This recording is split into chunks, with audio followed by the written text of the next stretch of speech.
You don't know anything about boats.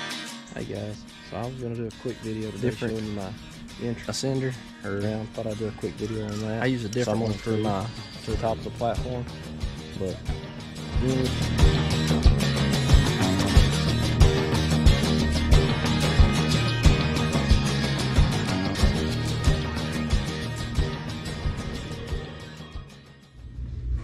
Alright guys, I want to come at you real quick with this video, kind of show my new camera setup that I got for I got it later in this hunting season, this past hunting season.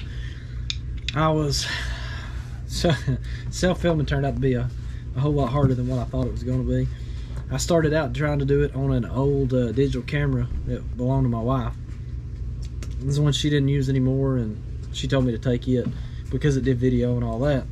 But it just ended up being a lot harder with that than I anticipated it was going to be, and so I told her I needed like a little camcorder or something. I didn't want anything really expensive. All the research I was kind of doing, a lot of the people that do the self-filming a lot, you know, they're using these real expensive Sony cameras with these big boom mics and all that stuff, and for my purposes, what I was doing, I'm not creating no, you know, show-stopping performance here. I still don't even know how to edit anything. She does all my editing and puts all the intros in it, and you know, ties the videos, the separate clips together and stuff. I still don't even know how to do all that. So without her, I wouldn't have any videos going on. it'd be a whole lot worse than what it is now. But so she bought me this. She told me that's what I wanted, and I told her, I said, you know, just a cheap Amazon camcorder, like just a small one. So this is what she got me. It's a Asanita or Asanita, I don't know how you say that. That's the name of it right there. Come off Amazon though. I think they're well over $100, but it films in 4K. It's 48 megapixel, 60 frames per second. It has Wi-Fi capabilities. I don't know, I'm not entirely sure why I need that, but maybe somebody else would know. But it comes with this little cover for this little lens cover. It's got a 16 times zoom on it, which is pretty good. The camera itself comes with 2 different battery packs for it. It comes with an extra one and then the one that's in it, and then it comes with this boom mic too that just slides in place up here on the top, and then you just tighten this little thing down here, and then when you open the side screen on it, it actually, when you open it, it comes on and turns on, and it actually turns around the other way. So if you're filming yourself, you know, if you got it pointing towards you, you can see what it's filming. And I did get a chance during the season to film one of my hunts with this. One of the hunts I actually filmed was the doe hunt. That was the last hunt. It was the first hunt that I had this camera on that I actually seen something and was able to, you know, get a shot at something. And so the actual kill shot, I didn't have the camera turned around right. I didn't have it turned around where I needed to get the footage. But after the fact, the deer ran off, and I swiveled this camera around and got it on the deer and got, you know, a shot of her running off. And then I actually had really good footage of another deer that was with her coming down right to the tree I was in. She came right to the base of the tree and was like milling around, looking all over.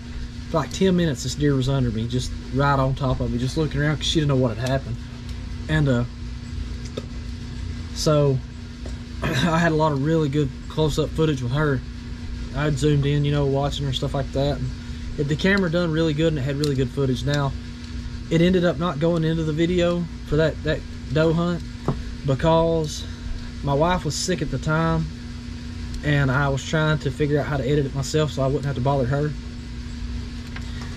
And I didn't know what I was doing, and I ended up actually messing up the footage. When I took it off of the SD card that's in this camera and was trying to get it to her iPad, somehow or another I messed up the footage some way, I don't know, but she couldn't get it back. Like, I had deleted it off of, somehow or another I deleted it off of that, and then when it made it to the iPad, I don't know if it was a different file format or what the deal was, but I'm still learning all that. She said she could have done it if I just let her do it, but So I screwed it up. I screwed up the footage, but it did have some really good footage on there. That being said, like I said, it's a really good camera for what you pay, and all this is touchscreen.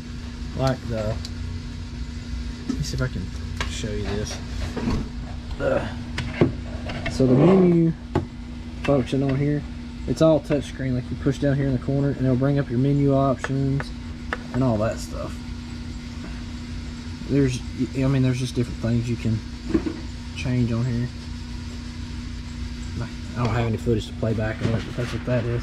But like I said, I thought that was pretty cool if this was actually a touch screen, because maybe a lot of them are like that. I don't know. I'm not a big camera buff, but I thought that was cool. Like I said, for what you pay, and it comes with the camera itself, the boom mic, the boom mic just plugs into the side here when you open it. But turn this off. But it comes with all that, and the boom mic you actually have to charge separately. You have to take it off the camera, and there's a plug on the side right here, or shotgun mic, I don't know what they call them. Anyway, you got to plug it up, charge it separately from the battery on the camera. And then it comes with a I think it's an HDMI cable come with it. And then it's got, there's your wall charger for your batteries. You just snap it in. It comes with the USB end on it, and the wall end where you can plug it in, I guess, to a computer and charge it that way if you wanted to. And it's got a little handle, little padded handle thing here where you could slip it on. Now, I keep my base for my fluid head on mine. I don't take it off. That way all I got to do is just drop it on the fluid head and tighten it down, and it's good to go when I'm ready to film when I'm in the woods. But hopefully next season I'll be able to get a lot better footage with it, and film a lot more hunts and get some good kill shots on video. Like I said, luckily I had the kill shot on my GoPro Hero 9. That's the camera that I keep on my crossbow or my bow or rifle, whatever I'm using. I keep the GoPro on it so that as long as I can remember to turn it on and hit the little, or at least hit the little record button on the top of it, I'll at least get the shot footage, even if I don't have time to get this main camera turned in position and all that. And so hopefully this season she'll be able to figure out how to get the footage off of this thing into her, because the way she edits all the videos is she does it with the iMovie on her iPad and then the GoPro app. So I got to figure out still how to get the footage from here, from the SD card, into the iMovie. I don't know. She says she thinks she knows how, but like I said, she's the tech wizard. I'm not. So hopefully we'll get all that figured out. But if you're looking for a cheap little digital camcorder, this thing's pretty daggum good for the money, especially if you're just getting into self-filming and you don't really know if you're gonna like it, or if that's something that you're gonna be able to do and all that. Like I said, it ended up being a lot more than I bargained for. It made hunting a lot harder, trying to self-film. That being said, I still think it's worth doing. I'm still going to keep trying to self-film, and hopefully I'll keep getting better at it and better. And last year was my first season self-filming, so it was a learning curve, a big one. It was a lot of things I've got to get used to, and I built my own camera arm and all that for last season. Now I'm probably going to stick with that same camera arm this season, because it works good for what it is, and I don't got any money in it, you know.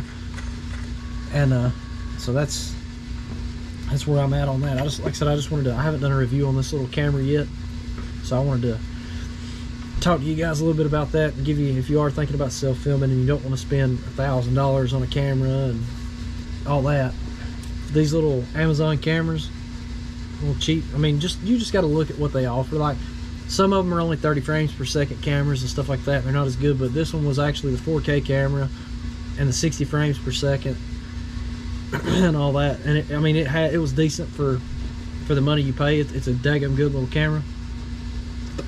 Like I said, I just hadn't got around to doing a review on it. I did not get it until late in the season. So I got it for Christmas. So that's how late in the season was. You know, the season ended in right there first 10th of January or something like that. So I didn't get a whole lot of chance to actually use it all season. I was trying to do it with that little digital camera, and I was having all kind of problems. Like the one hunt, I'd pressed the record button, thought I was recording, had the camera perfect on the deer, and it never started recording. I don't know what the deal was, but I know I pressed the button. It just didn't work out. Like I said, this one, the footage I did get was really good on it when I shot that doe, and after and all that. I've just gotta, or she's gotta learn more about getting the footage from here to there, because I don't, clearly I'm not gonna be able to do it. I screwed it all up and ruined the footage. So anyways, I was just gonna do a little review on that and give you guys an option on self-filming on a budget. And that's the route we went, and I don't regret it. I'm gonna stick with this little camera. I know next year I'm probably not, as long as it works good and I can figure the whole getting the footage from here to there out and all that stuff straightened out, there's no need for me to do anything other than this. I'm not, like I said, I'm not producing no big high-dollar TV show or anything like that. This is more or less something so I can go back and rewatch the footage, you know, and if it turns out good and I can put it together in a good little video and throw it on my YouTube, that's cool too. And somebody else can see, you know, how the hunt went and all that. But more or less, it's for me, not anything else. So for my purposes, if you're looking for a camera to bow hunt and self-film on a budget, I would highly recommend this little guy right here. And like I said, it's there's the name again, and you can find them on Amazon. Like I said, just look at the options on them and go with what you want. But like I said, for what you pay, a little over $100, $130, something like that. And it even comes with this little bag to keep it in, which I usually keep it in it. And then I keep my shotgun mic in my GoPro box for my GoPro. That way I've got everything in my bag right there handy. But anyways, I was just gonna do a quick review on that, and I'll catch you guys in the next one. Thanks.